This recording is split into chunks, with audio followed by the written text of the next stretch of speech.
Was a key ally of the United States in the 2003 invasion of Iraq, but the decision by the then Prime Minister Tony Blair was met with widespread opposition, not just by large sections of the British public, but also by the families of some of the soldiers.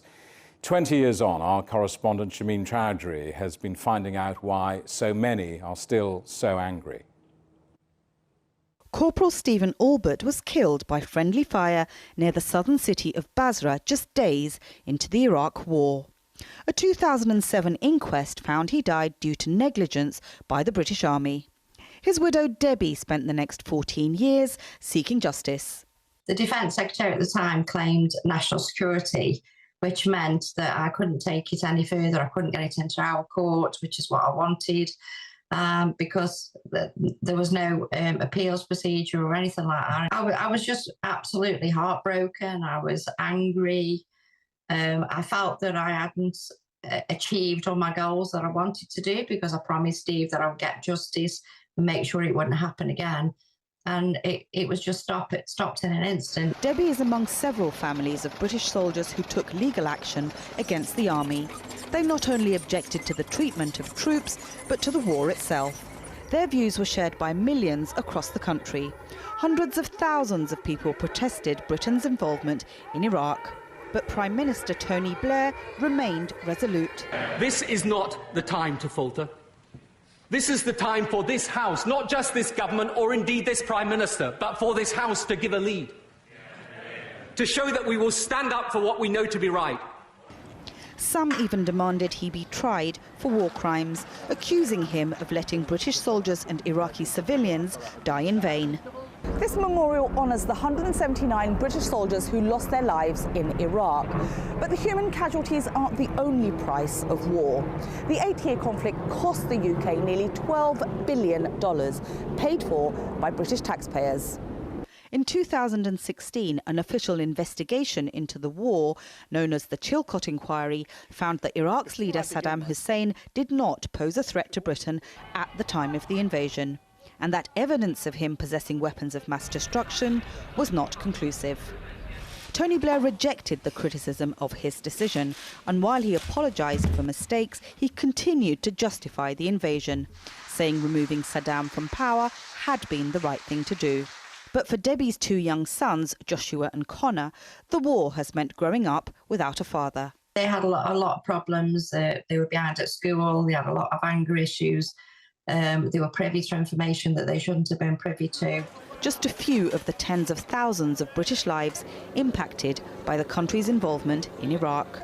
Shamim Chowdhury, CGTN, London.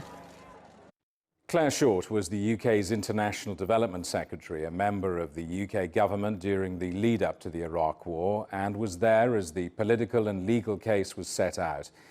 She had clearly stated misgivings about what was about to happen, but she stayed on in government, hoping to shape events after the invasion, a move that perhaps ultimately cost her her job. She resigned from the government and eventually left the Labour Party.